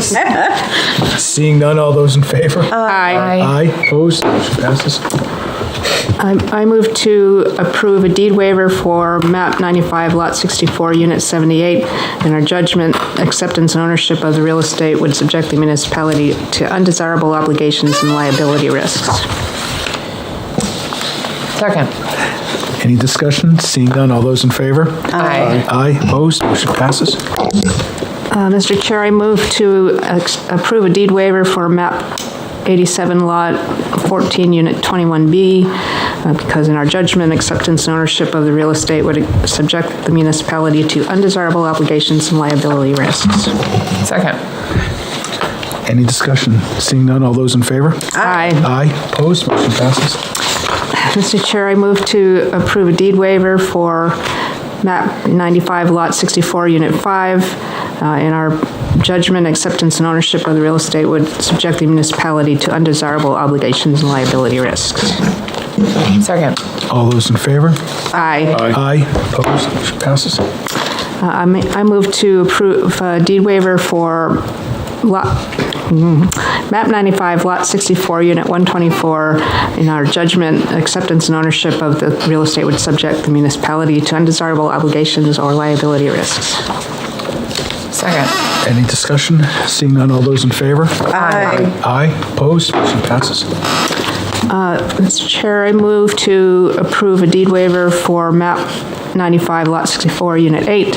In our judgment, acceptance and ownership of the real estate would subject the municipality to undesirable obligations and liability risks. Second. Any discussion? Seeing none, all those in favor? Aye. Aye. Opposed? Motion passes. I move to accept or approve a deed waiver for map 95, lot 64, unit 228. In our judgment, acceptance and ownership of the real estate would subject the municipality to undesirable obligations or liability risks. Second. Any discussion? Seeing none, all those in favor? Aye. Aye. Opposed? Motion passes. I move to approve a deed waiver for map 55, lot 44. In our judgment, acceptance and ownership of the real estate would subject the municipality to undesirable obligations and liability risks. Second. Any discussion? Seeing none, all those in favor? Aye. Aye. Opposed? Motion passes. I move to approve a deed waiver for map 94, lot 64, unit 264. In our judgment, acceptance and ownership of the real estate would subject the municipality to undesirable obligations and liability risks. Second. Any discussion? Seeing none, all those in favor? Aye. Aye. Opposed? Motion passes. I move to approve a deed waiver for map 95, lot 64, unit 309. In our judgment, acceptance and ownership of the real estate would subject the municipality to undesirable obligations or liability risks. Second. Any discussion? Seeing none, all those in favor? Aye. Aye. Opposed? Motion passes. I move to approve a deed waiver for map 95, lot 64, unit 222.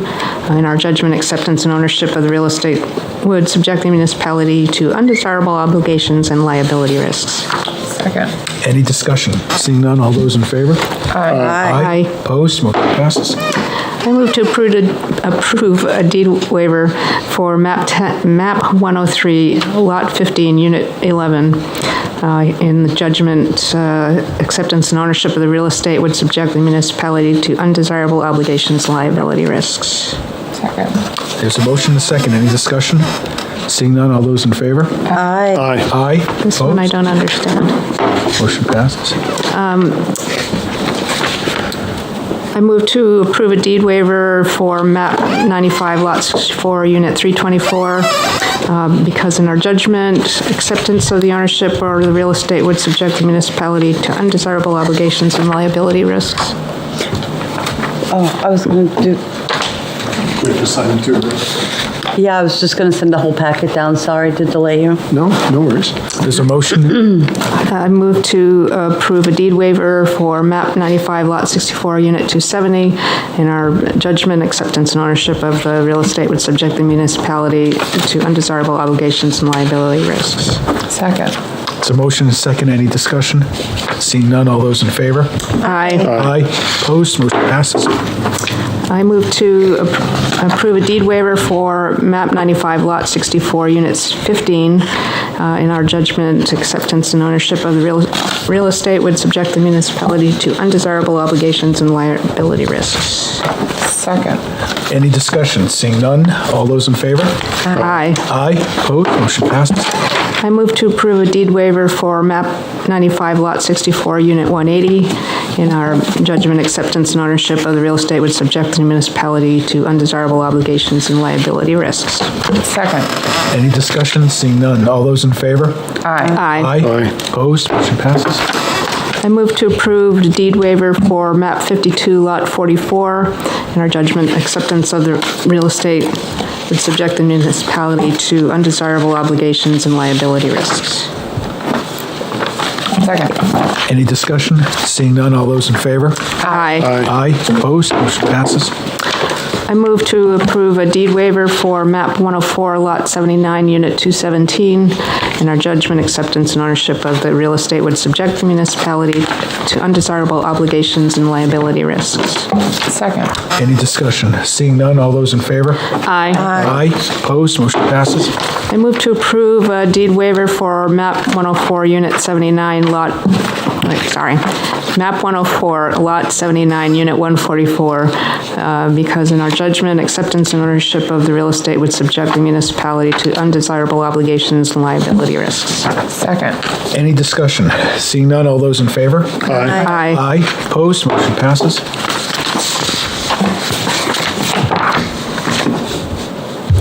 I move to approve a deed waiver for MAP 95, Lot 64, Unit 37, because in our judgment, acceptance and ownership of the real estate would subject the municipality to undesirable obligations or liability risks. Second. Any discussion? Seeing none, all those in favor? Aye. Aye. Opposed? Motion passes. Mr. Chair, I move to approve a deed waiver for MAP 95, Lot 64, Unit 41. In our judgment, acceptance and ownership of the real estate would subject the municipality to undesirable obligations or liability risks. Second. Any discussion? Seeing none, all those in favor? Aye. Aye. Opposed? Motion passes. Mr. Dean, there are two here with notes that I don't know why. I'll take those back and look at those. I have 5 deeds. These are actual properties that the town will deed on September 4th if redemption is not made in full on the amounts owed. So all you would have to read is to approve a tax deed for map and lot number XY in the amount with the total due effective September 4th, 2023. And then again, if they pay, we would just basically not follow through with it. Okay. And that's the one we got the memo on? Yes. Yes, thank you. That was the email. Yes, thank you. Okay, give me the motion again. Sorry. So motion would be to accept a tax deed on map Yep. and lot Yep. effective September 4th, 2023, unless the property is redeemed in full in the amount Whatever, on the yeah. sheet.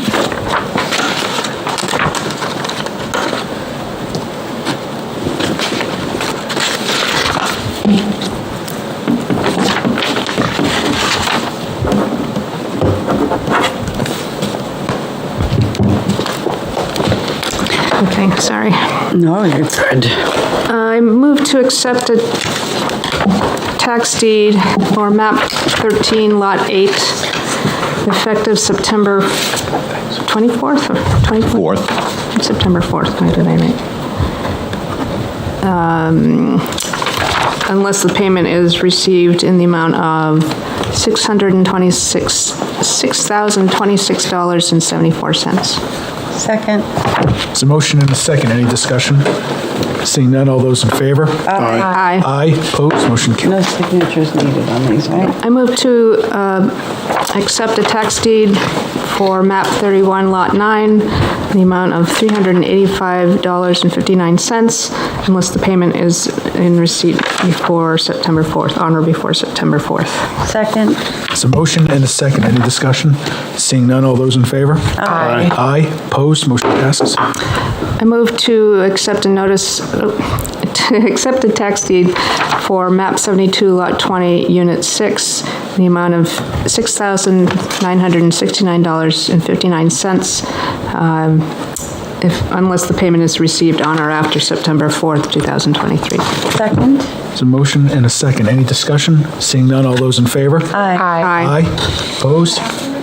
On or before. September 4th. You said on or after. On or before. Thanks. Let's do that one again. That would be a big one. Let's do that again. There you go. You want me to withdraw my motion? Please, yeah, just to make sure we get it right. Okay, I'll withdraw my Thank you. previous motion. Somebody's got a second? No one's had seconded it yet. Oh, all right. All right, thank you. I move to accept a tax deed for map 72, lot 20, unit 6, in the amount of $6,969.59, unless payment is received on or before September 4th, 2023. Second. Any discussion? Seeing none, all those in favor? Aye. Aye. Opposed? Motion passes. I move to accept a tax deed for map 87, lot 7, in the amount of $492.01, unless payment is received on or before September 4th, 2023. Second. Any discussion? Seeing none, all those in favor? Aye. Aye. Opposed? Motion passes. I move to accept a tax deed for map 104, lot 68, in the amount of $12,700.31, unless payment is received on or before September 4th, 2023. Second. Any discussion? Seeing none, all those in favor? Aye. Aye.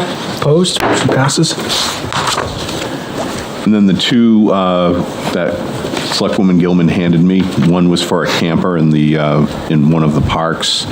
That can be read, because that would be a liability issue of the town having to remove the camper. And 26 Hilton Ave could be read as well. That's one where they're selling the manufactured home in August. Okay. And we expect taxes will be covering the amount owed when the sale goes through. Those are the last two. So, okay. Would be deed waivers. Yeah. I move to approve a deed waiver for map 95, lot 64, unit 308, because in our judgment, acceptance and ownership of the real estate would subject the municipality to undesirable obligations or liability risks. Second. Any discussion? Seeing none, all those in favor? Aye. Aye. Opposed? Motion passes. I move to approve a deed or accept a deed waiver, for map 111, lot 5, unit 8. In our judgment, acceptance and ownership of the real estate would subject the municipality to undesirable obligations and liability risks. Second. Any discussion? Seeing none, all those in favor? Aye. Aye. Opposed? Motion passes. Mr. Dean, any other business? Not from me, Mr. Chair. Okay. Any other business from the board? Seeing none, I would entertain, everyone's got their dates? I would entertain a motion to adjourn. So moved. Second. Motion and a second. All those in favor? Aye. Aye. Opposed? Thank you, everybody. Good night. We stand adjourned. Thank you for tuning in to Exeter TV. Exeter TV is the town's public and government access channels, available on Comcast channels 98 and 22. Channel 98 is your channel. If you have an idea for a program, want to host your own talk show, or submit a film, we're here to get your content on television. On Channel 22, we bring you live and replay coverage of government meetings and other town updates. A third channel, Blue Hawk Media, is operated by SAU 16 and can be found on Channel 13, with all your school sports, events, and meetings. You can watch Exeter TV online at exeternh.tv. Apple TV, and on Roku. Find us on social media for extra content. Subscribe to our YouTube channel and hit the bell to get notified about live streams and new content. Tune in to our platforms every other Friday to watch the Exeter Biweekly Report, with recaps of recent events, updates from town departments, and messages from nonprofits in your area. If you head to our website, exeternh.tv, we invite you to sign up to our newsletter to receive monthly updates about new content, upcoming meetings, and more. We'd like to thank you for taking the time to watch Exeter TV and hope that you tune in to our other content as well.